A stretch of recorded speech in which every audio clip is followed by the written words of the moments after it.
اگر وہ جیت بھی جائیں وہاں وہ کچھ کر ہی نہیں سکتے جب تک نیشنل سیکورٹی کونسل قائم ہے. افواج کی نتیجہ طریقہ یہی ہوگا جو جنرل صاحب نے کہا کہ میں نے وزیر اعظم کو ہدایت کی. ابھی یہ ایک جنرل سے, ایک ایسے پریزیڈنٹ سے جو خود بھی غیر آئینی طور پہ بیٹھا ہے, جس نے جوڈیشری کو جیل میں ڈال کے صدارت پہ قبضہ کیا ہوا ہے, اس کی ہدایت لینے کے لیے اگر امین فہیم صاحب جا رہے ہیں, یا نواز شریف صاحب جا رہے ہیں, یا اسفندیار خان ولی جا رہے ہیں, یا فضل الرحمان جا رہے ہیں, ان کے لیے ہم دعائی کر سکتے ہیں.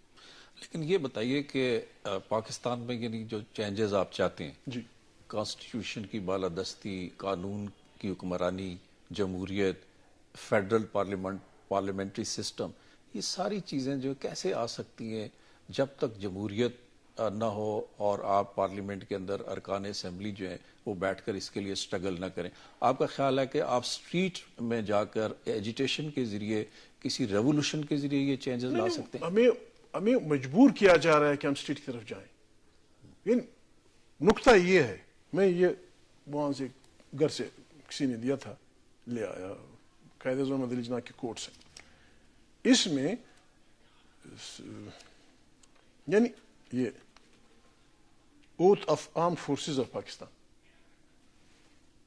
1948 میں جنرل قائد اعظم محمد علی جناح کو شک پڑا تھا کہ ہماری افواج کے جرنیلوں میں یہ بیماری ہے. یہ میں during my talks with one or two very high ranking officers, I discovered that they did not know the implication of the oath taken by the troops of Pakistan. Of course, an oath is only a matter of form. What is more important is the true spirit and the hearts. But it is an important form, and I would like to take the opportunity of refreshing your memory by reading the prescribed oath to you. یہ قائد اعظم محمد علی جناح کو شک پڑا تھا 1948 میں, اور بڑے جرنیلوں سے, بابا یہ بیماری یہ ہے, جب تک یہ بیماری ہماری سیاست سے نہیں جائے گی خدا نخواستہ پاکستان. اس کا حل کیا ہے؟ حل یہ ہے ہم چاہتے ہیں کہ ہماری افواج دنیا کے مضبوط ترین افواج بنے. ہم چاہتے ہیں کہ ہماری ایجنسیاں, انٹیلیجنس ایجنسیاں, سی آئی اے اور موساد اور پتہ نہیں کیا کیا, ان سے بھی بہترین جاسوسی ادارے بنے. لیکن ایک بات انہوں نے کرنی ہے, دنیا کی افواج ہیں یا ہمارے دانشخور اردو اخبارات کے بھی, انگریزی اخبارات کے بھی, جب بات کرتے ہیں طاقت کے 3 پلرز ہیں, یہ غلط ہے. فوج طاقت کا پلر نہیں ہے.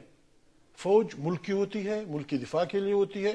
اس کو اسلحہ پہنچانا, اس کو منظم کرنا, اس کے لیے خوراک کا بندوبست کرنا, بہترین وردیوں کا بندوبست کرنا, ٹینکوں کا بندوبست کرنا ملک کے عوام کی ذمہ داری ہوتی.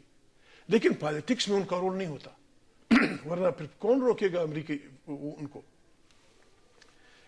امریکی جنرل کوئی سوچ سکتا ہے, فرانس کا جنرل سوچ سکتا ہے, روسی جنرل سوچ سکتا ہے. جب وہ افواج اقتدار کے بغیر پیچھے رہ کر گزارا کر سکتی ہیں, ہماری افواج کو یہ چیز ماننی ہوگی, یہ چیز سیکھنی ہوگی. ہم نے جوڈیشری کو آزادی دینی ہوگی. دوسری بات, صدر نکسن کو معمولی بات پہ as a president of the United States of America, کتنا پاورفل پریزیڈنٹ ہوتا ہے, اس پہ الزام تھا کہ ان کی پارٹی نے کسی دوسری پارٹی کی چغلی کی تھی. جب ان سے پوچھا گیا معافی چاہتا ہوں, وہ انکاری ہوا کہ ایسا نہیں ہے. لیکن جب تحقیقات ہوئی, ایک عام مجسٹریٹ, چھوٹے سے جج نے ان کو بلایا کہ بحیثیت ایک امریکن ٹھیک, لیکن بحیثیت ایک امریکن پریزیڈنٹ کے آپ نے غلط بیانی کی, آپ اس ملک کے پریزیڈنٹ نہیں رہ سکتے. لوگ اپنے ججوں کو وہ اہمیت دیں اور ہم اپنی جوڈیشری کو گھر میں بند کر کے یہ کہیں کہ جب تک میری بات نہیں مانو گے, بابا یہ ملک ایسے نہیں چلے گا. اے پی ڈی ایم نے اس لیے انکار کیا. ہمیں کسی سے دشمنی نہیں ہے, ہم پاکستان کو ایک جمہوری, پارلیمانی, اسلامی, فلاحی مملکت بنانا چاہتے ہیں. اس کے لیے ہم کسی حد تک بھی جانے کے لیے تیار ہیں. ہم ریکویسٹ کرتے ہیں افواج پاکستان سے بھی, ہم ریکویسٹ کرتے ہیں انتظامیہ سے بھی, ہم ریکویسٹ کرتے ہیں کہ پریس والوں سے بھی کہ بھائی آئین ہمارا اپنا مشترکہ مقدس صحیفہ ہے. یہ جو غیر آئینی حکمرانی قائم ہے, یہ غیر آئینی صدر جو بیٹھا ہوا ہے, یہ غیر آئینی پارلیمان جو بن رہی ہے, اس کے خلاف ہم سب نے مل کے کام کرنا ہوگا. غیر آئینی پارلیمان آپ فرما رہے ہیں وہ تو الیکشن کے ذریعے آئے گی بالکل غیر اور آئینی. ووٹ لوگ ووٹ دیں گے ان کو الیکٹ کہاں کریں کا گے. الیکشن کیس چل رہا تھا کس کا جی؟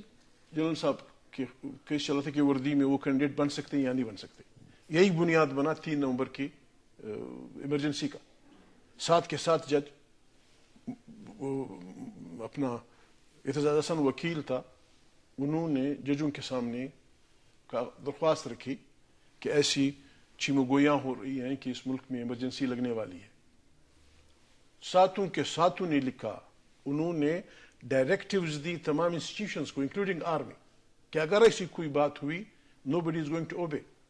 اس کاغذ کو اس دفتر سے نکلنے ہی نہیں دیا گیا. یہ تو خوش قسمتی ہے کہ فیکس پہ 2 فیکس پہ وہ کاغذ گیا ہے, اب بھی لوگوں کے پاس ہے, جس پہ ساروں کے دستخط ہیں, افواج پاکستان کو بھی ہیں, پولیس والوں کو بھی ہیں کہ اگر اس سے کوئی کام ہو اس کو اوبے نہیں کرنا ہے. آئین ہم سب کا ہے, پاکستان ہم سب کا ہے. میں ذاتی ریکویسٹ کرتا ہوں افواج پاکستان سے بھی, جرنیلوں سے بھی, پولیس والوں سے بھی, پریس والوں سے بھی, کہ اگر ہم نے غیر آئینی حکمرانوں کے غیر آئینیت کنڈوں کو جمہوری انداز میں روکنے کی کوشش نہ کی تو ہمارا یہ بحران مزید گہرا ہوگا اور یہ خدا نخواستہ ہم سب کو با کے لے جائے گا. بس جنرل صاحب مہربانی کریں. ابھی بی بی غریب میرا خیال ہے کہ آپ یہ بار بار کہہ رہے ہیں کہ جنرل صاحب مہربانی کریں, مطلب ہے کہ وہ چلے جائیں. جی بالکل. اس سے یعنی آپ کے خیال میں پاکستان کے سارے پرابلمز ختم ہو ایسے جائیں گے, بہترین کانسٹیٹیوشنل ایشوز ختم ہو جائیں ایسے گے, ختم ہو جائیں گے کہ فوراً.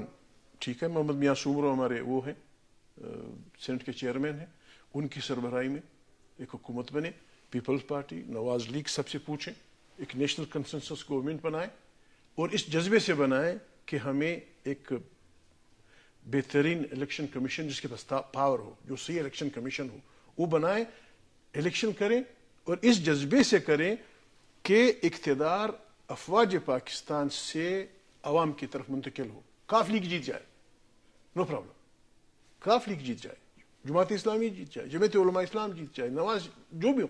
اگر ہم نے یہ نہ کیا, یہ بحران جنرل مشرف اور ان کے اکیلے ساتھیوں کے بس کی بات نہیں ہے کہ ان کو سنبھال سکیں.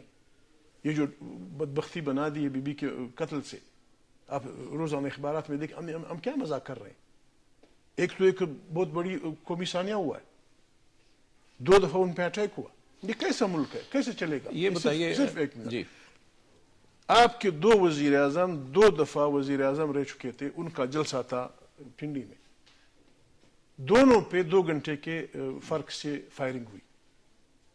ایک میاں صاحب کی اس میں 4 آدمی مارے گئے, دوسرے میں بی بی بے نظیر بھٹو کی زندگی گئی.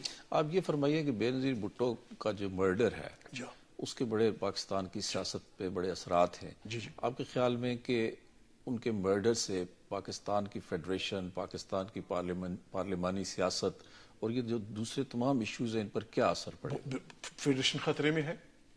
ہم ہر چیز کو مذاق نہ بنائیں. ہمارے اختلافات ہیں پیپل پارٹی سے, لیکن یہ قومی سانیہ ہے.